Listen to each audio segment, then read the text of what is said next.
बंदरांचं तुम्ही पाहणी केली, किती काम पूर्ण झालेलं आहे, लँड ॲक्विजिशनची काय परिस्थिती आहे, किती ॲक्वायर झालेली आहे आणि किती बाकी आहे, आपण अधिकाऱ्यांकडून माहिती घेतली? पालघर जिल्ह्यातल्या विविध प्रकल्पाची पाहणी करण्याकरता आम्ही आलो आहोत. येताना पहिल्यांदा आम्ही जे बुलेट ट्रेनचं बोईसर स्टेशन आहे त्या स्टेशनची पाहणी केली.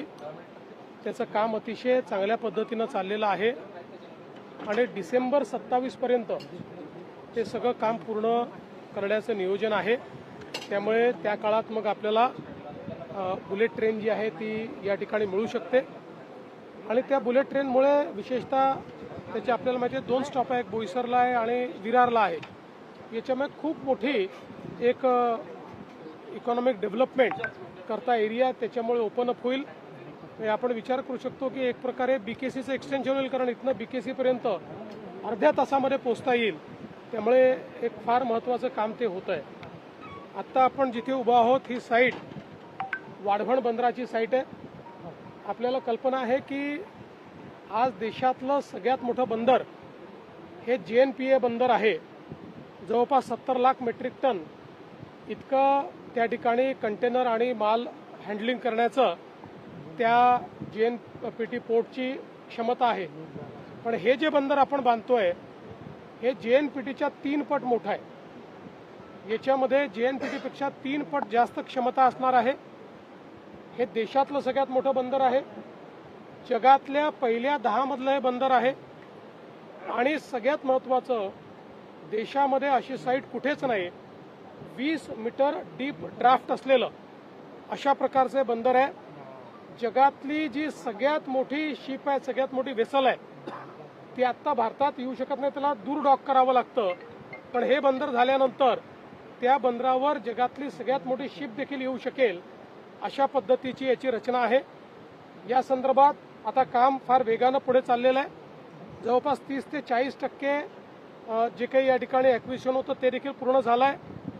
आमचा प्रयत्न आहे की कुठेही फोर्सफुल ॲक्विजिशन होऊ नये या दृष्टीने ग्रामस्थ आणि मासेमारी करणारे आमचे जे बांधव आहेत यांना विश्वासात घेऊन त्यांचं योग्य पुनर्वसन करतच आपल्याला हा प्रकल्प करायचा आहे. त्या दृष्टीनं अतिशय चांगला संवाद एस्टॅब्लिश झालेला आहे. या एका प्रकल्पातून 10 लाख रोजगार निर्मिती होणार आहे.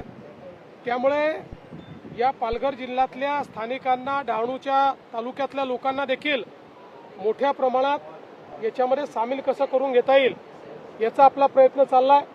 विशेषतः मासेमारी करणाऱ्यांना एक मासेमारीचं बंदर देखील आपण तयार करून देतो आहोत, जेणेकरून त्यांचा व्यवसाय कमी व्हायच्या ऐवजी वाढला पाहिजे. तो व्यवसाय देखील मोठा झाला पाहिजे, त्यातनंही अगदी एक्सपोर्टपर्यंत आपण जाऊ शकलो पाहिजे अशा पद्धतीचं बंदर आपण तयार करतो. आणि एकूणच आपल्याला कल्पना आहे की या जिल्ह्यामध्ये हे वाढवणचं बंदर आहे, त्यासोबत विरार अलिबाग कॉरिडॉर आहे, या ठिकाणी बोईसर आणि विरारची स्टेशन्स आहेत आणि एक नवीन एअरपोर्ट देखील आपण विरारच्या जवळ तयार करणार आहोत. या सगळ्या प्रकल्पांची पाहणी आज मी करतोय आणि या सगळ्या प्रकल्पांमुळे चौथी मुंबई जी आहे ती या भागामध्ये तयार होणार आहे.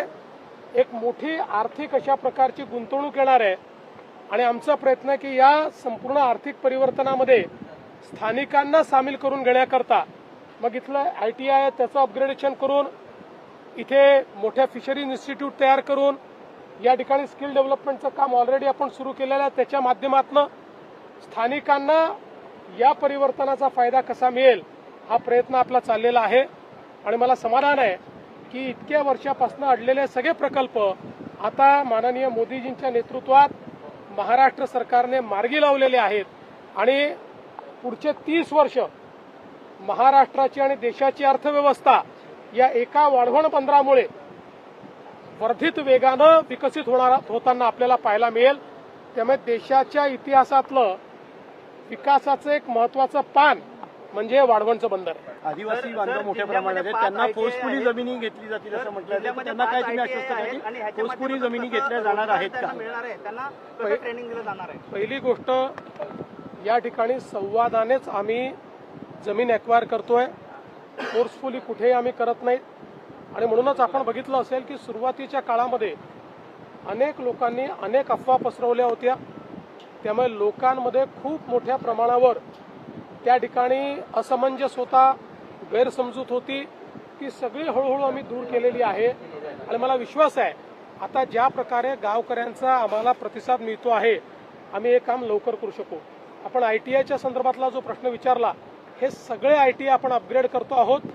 या ठिकाणी जी इकोसिस्टीम तयार होणार आहे त्यात कुठली कौशल्य हवी आहेत ती सगळी कौशल्य आपण तिथे आणतो आहोत आणि आपल्या स्थानिकांना मोफत सर्व ट्रेनिंग त्या ठिकाणी आपण देऊन त्यांनाच या ठिकाणी त्या कौशल्याच्या माध्यमातून त्यांच्या जीवनामध्ये पुढे जाता येईल, हाय पेड जॉब्स मिळतील, अशा प्रकारचा आपला प्रयत्न. सर, JNPTने आश्वासन दिलं की वाढवण बंदराच्या शेजारी 3 ग्रामपंचायत त्यांनी पूर्वीपासून समर्थन दिलेलं आहे वाढवण बंदराला, विकास करतो, परंतु त्यांनी अजून कोणताही निधी दिलेला नाही. आपल्याला कल्पना आहे की आता याची सुरुवात झालेली. आतापर्यंत रेग्युलेटरी सगळ्या परमिशन्स आपण घेत होतो. आता या रेग्युलेटरी परमिशन्स 90% झाल्या, 10% आता ऑटो पायलट मोडमध्ये तेही लवकर मिळतील. त्यामुळे आता खरा विकास चालू होईल. आमचं एक पक्क आहे की आम्ही काही झालं तरी स्थानिकांना घेऊनच विकास करू. स्थानिकांना विकासाचा भाग केल्याशिवाय कुठलाही विकास यशस्वी होऊ शकत नाही. त्यामुळे जोपर्यंत स्थानिकांचं जीवन बदलत नाही तोपर्यंत या विकासाला अर्थ नाही, हे लक्षात घेऊनच याचं प्लॅनिंग केलेलं आहे.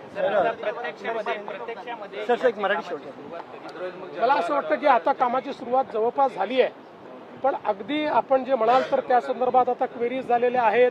जवळपास मोठ्या प्रमाणात त्या ठिकाणी दमणवरनं रेती जी आहे, वाळू जी आहे ती आणण्यात येणार आहे. त्याची टेंडर्स वगैरे सगळे झालेले आहेत. त्यामुळे प्रत्यक्ष कामाला या ठिकाणी सुरुवात होणार आहे. जवळपास ती झाली आहे आणि पुढच्या काळात वेगानं ती होताना दिसेल. पुढच्या 3 वर्षामध्ये आमचा प्रयत्न आहे की या ठिकाणी मेजर काम आम्ही करून आपल्याला हे बंदर कसं त्या ठिकाणी अस्तित्वात आणता येईल अशा पद्धतीनं किमान त्याचा प्रायमरी काम तरी झालं पाहिजे, हा आपला प्रयत्न आहे. आणि आमची जी या ठिकाणी स्थानिक यंत्रणा आहे, म्हणजे केवळ JNPTच नाही तर आमचे जे जिल्हा यंत्रणा आहे, मग जिल्हाधिकारी असतील, पालकमंत्री असतील किंवा आमचे फिशरीज मंत्री असतील आणि इथले जे जिल्हा प्रशासनातले लोक आहेत, असे सगळे मिळून पुढचं प्लॅनिंग आम्ही सुरू केलेलं आहे. कारण इतक्या मोठ्या प्रमाणात जेव्हा इथलं उलाढाल सुरू होईल त्यावेळी इतक्या मोठ्या प्रमाणात या ठिकाणी आर्थिक गतिविधी सुरू होतील. त्याचा फायदा घ्यायचा असेल तर आत्ता त्याचं प्लॅनिंग करावं लागेल. तेच प्लॅनिंग करतो आणि तेच सगळं प्लॅनिंग पाहण्याकरता मी आलो. सर, उद्धव ठाकरे ऑपरेशन देवेंद्र काय सुरू झाले त्याच्याविषयी वाढवण बंदरापासून जो रस्ता जातोय त्याला कशा पद्धतीने वेगवेगळ्या गावांतून अलाइनमेंट देण्यात येणार आहे, काय निर्णय? त्याचा नीट अलाइनमेंट ठरलेली आहे. कारण आपल्याला वाढवणवरनं एक चांगला रस्ता, त्यासोबत जे आपलं फ्रेट कॉरिडॉर आहे त्याची कनेक्टिव्हिटी म्हणजे मल्टी मॉडेल कनेक्टिव्हिटी आपल्याला द्यावी लागेल. तिचं कम्प्लीट प्लॅनिंग आपण केलेलं आहे आणि लवकरच त्याचंही काम आपण करतो. उद्धव ठाकरे ऑपरेशन देवेंद्र सुरू झालेलं आहे त्याच्याविषयी काय सांगा? उच्चस्तरीय बैठक झाली त्याच्यानंतर त्यांनी विधान केलेलं आहे. असं आहे, माझ्याकरता हे राजकीय प्रश्न गौण आहे. या राजकीय प्रश्नांनी कोणाचंही भलं होणार नाही, लोकांचं भलं विकासाने होणार आहे. त्यामुळे माझं सगळं कॉन्सन्ट्रेशन हे विकासावर आहे. आणि मला कधी कधी आश्चर्य वाटतं की सर्व्हिस फ्लाईटमध्ये ज्यात कोणी बसू शकतं अशा फ्लाईटमध्ये योगायोगाने आम्ही एकत्रित आल्यानंतर जितक्या चर्चा झाल्या त्या चर्चा म्हणजे मला तर असं वाटतं की माफ करा पण कधी कधी वाटतं की आपण राजकीय व्यवस्थेत आहोत का वेड्यांच्या बाजारात आहोत असा प्रश्न पडावा अशा पद्धतीच्या चर्चेत. पण काही हरकत नाही. किती कोटी मला असं वाटतं नाही, ते एका बाजूला बसले होते, मी एका बाजूला बसलो. पण समजा आम्ही आजूबाजूला असतो तर गप्पा मारले असतात, त्याला काय अडचण आहे? सर, आपण म्हणताय की चौथी मुंबई होईल, मात्र डहाणू किंवा परिसर या ठिकाणी DTPAचे काही निर्बंध आहेत, त्यासाठी सरकार कशा पद्धतीने? असं आहे की पहिल्यांदा तर हे निर्बंध जे आहेत या निर्बंधामध्ये पूर्णपणे शिथिलता यावी अशा मानणाऱ्यांपैकी आम्ही नाही. विकासाला आवश्यक तेवढी शिथिलता आली पाहिजे. कारण डहाणू नॅचरल एरिया प्रोटेक्ट करण्याकरताच आपण वाळवण बंदराची या ठिकाणी व्यवस्था अशी केलेली आहे की ते आतमध्ये 5 किलोमीटरपर्यंत रस्ता त्याचा तयार केलेला आहे. त्यामुळे इथली जी जैवविविधता आहे, निसर्ग आहे, तो लक्षात घेऊनच मग ज्या भागामध्ये अशा पद्धतीनं जैवविविधता आहे तिथे आपल्याला कमर्शियलपेक्षा रेसिडेन्शियल प्लॅनिंग जास्त करावं लागेल. त्याकरता जे काही आवश्यक आपल्याला बदल करून घ्यायचे आहेत ते आपण डहाणू अथॉरिटीकडे जाऊन ते बदल मिळवून घेऊ. ज्या ठिकाणी आपल्याला लॉजिस्टिक कॉरिडॉर करता येतो अशा जागा आम्ही आयडेंटिफाय केल्या आहेत की जिथे जैवविविधतेवर आपल्याला कुठलाही परिणाम होणार नाही, तिथे आपण लॉजिस्टिक कॉरिडॉर करू. ज्या ठिकाणी कमर्शियल कॉरिडॉर करता येतो तिथे कमर्शियल करू. अशा पद्धतीनंच याचं प्लॅनिंग करतो आहोत.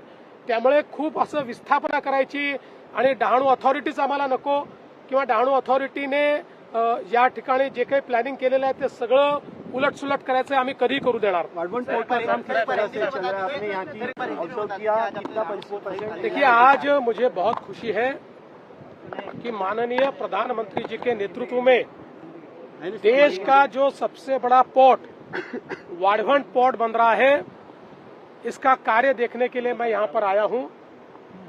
आज देश का सबसे बड़ा पोर्ट जेएनपीटी है. JNPT port 70 lakh metric ton का जो कार्गो है उसको हैंडल करता है. ये उससे 3 गुना बड़ा है. यहाँ 20 मीटर का डीप ड्राफ्ट है. दुनिया की सबसे बड़ी वेसल यहाँ डॉक हो सकती है. ये पोर्ट बनने के बाद अगले 30-40 साल तक महाराष्ट्र और देश को मैरीटाइम ताकत के रूप में इस पोर्ट के कारण एक पोजीशन मिलेगी और हमारे व्यापार में बहुत वृद्धि होगी. इसलिए इसका कार्य देखने के लिए हम लोग आए हैं. बहुत अच्छे तरीके से कार्य चल रहा है. सारे रेगुलेटरी प्रॉब्लम सॉल्व हो गए. प्रत्यक्ष रूप से काम भी शुरुआत हुआ है.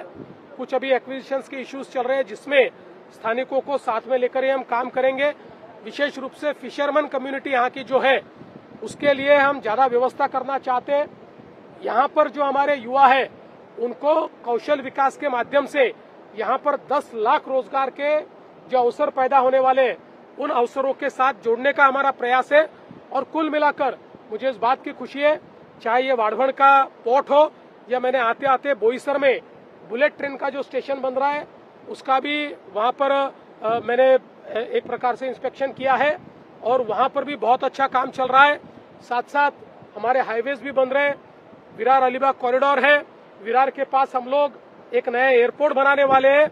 इन सारे प्रोजेक्ट्स को देखने के लिए मैं आया हूं और वाढवण पोर्ट का काम बहुत अच्छे तरीके से चल रहा है. कैसे आदिवासी बांधव है, फोर्सफुली लैंड एक्वायर किया जाएगा ऐसा उनमें चर्चा है. किस तरह से लैंड एक्वायर देखिए, कई लोगों ने जो विकास विरोधी लोग हैं उन्होंने हमारे आदिवासी और फिशरमैन कम्युनिटी में कई प्रकार के नैरेटिव्स को रोपित करने का प्रयास किया था. लेकिन ये जितने नैरेटिव्स हैं वो हमने चर्चा से समाप्त किए. यहाँ क्या होने वाला है लोगों तक पहुंचाया, आगे भी पहुंचाएंगे. चर्चा के माध्यम से ही हम सारा काम कर रहे हैं. उद्धव ठाकरेंनी म्हटलं आहे की देवेंद्र फडणवीस पंतप्रधान पदाच्या शर्यतीत आहेत, मात्र त्यांचे पंख छाटण्याचं काम केलं जात आहे आणि त्यामुळे विमानात देवेंद्र फडणवीस हतबल झाल्याचं दिसलंय. ते एका कोपऱ्यात बसलेले, मी एका कोपऱ्यात बसलेलो. माझी सवय आहे, मी विमानात बसलो की माझ्या मोबाईलवर मी काही ना काही डाउनलोड केलेलं असतं. एखादा सिनेमा असतो, एखादा OTT असतं, OTTवरचे वेब सिरीज असते, मी ती पाहतो. त्यामुळे सुरू झाल्यापासून उतरतपर्यंत मी ती पाहत होतो. त्यामुळे माझी हतबलता नेमकी त्यांना कुठे दिसली. दुसरं, मी मनुष्य असल्यामुळे मला पंखच नाही आहेत, ते माझे पंख कोण छाटणार आहे. पण माझ्यासोबत महाराष्ट्रातल्या 14 कोटी लोकांचा आशीर्वाद आहे, माझ्या वरिष्ठांचा आशीर्वाद आहे. त्यामुळे काही काळजी करू नका. उद्योजींच्या सदिच्छा या मी स्वीकारतो. 19ला असत्या तर चित्र वेगळं राहिलं असतं, पण त्यावेळेस ते देऊ शकले नाहीत. त्यामुळे त्या सदिच्छा आज मी स्वीकारतो. मान्य केलं का पण?